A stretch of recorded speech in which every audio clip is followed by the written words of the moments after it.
Assembly Member Eshalomi and Assembly Member Twycross, Chair. Thank you. And I've just got a few announcements just to highlight a couple of reports that the Assembly has recently produced since we last met. But before I do that, can I welcome to the gallery students from City University, London Metropolitan University, News Associate School of Journalism and Lambeth College. I also believe that we have a group of civil servants from Hong Kong visiting us. If they're not in the chamber, they'll be joining us shortly. And a group of mayors from Albania. So welcome to you all. The Assembly, as ever, has been very busy and recently produced a report from the Budget and Performance Committee, paying the bill, and that highlighted the financial pressure the Met Police is under and made some recommendations regarding the funding, in that we think government should provide London the funding it requires as our capital city. The Health Committee has also recently written to the Mayor about his draft health inequality strategy. While it broadly supports the strategic objections, the committee had expected it to contain some measurable targets and a real plan for action. I hope the Mayor will take the committee's concerns seriously and publish these this year to allow time for proper scrutiny before the final strategy comes out before the Assembly next year. The Mayor recently wrote to the Chair of the Environment Committee explaining how he plans to tackle the growing problem of plastic water bottles. We are pleased to hear that he wants to make London a leader on this issue.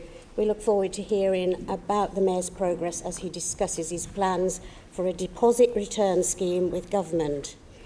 The other areas, we had reports from both the Economy Committee and also we published a piece of work from the Regeneration Committee on how we can best sustain the promised Olympic legacy and give further support to the idea of convergence of the growth boroughs with the rest of London. We look forward to, as ever, receiving the Mayor's responses to all our work. Let's go to item 2. Can I ask the Assembly to note the recommendations set out at item 2? Agreed. Can I ask Assembly members to declare any other disclosable pecuniary interests or other relevant interests where they relate to the items on the agenda for today's meeting? None, thank you. Item 3, we've received the Mayor's report. Can I ask the Assembly to formally receive the Mayor's report covering the period from 29th September 2017 to 2nd November 2017? Agree? The Mayor will now provide an oral update of up to 5 minutes in length on matters occurring since the publication of his report. And I know that he has received 2 questions from members, and if you could update us on those. Thank you. Over to you, Mr. Mayor. Good morning to... Before you start, Stop him. Stop him. Stop him. Stop him. No. Stop him. Mayor Khan, No. can I ask you for a moment to talk to you directly? Okay. Mayor Khan! Right. Stop him. Can I ask... GLA, chamber, sound. GLA, chamber, sound. GLA, chamber, sound. GLA, chamber, sound. Chamber, go downstairs. I invite you to stand with us. GLA, chamber, sound. GLA, chamber, sound. GLA, chamber, sound. GLA, chamber, sound. GLA, chamber, sound.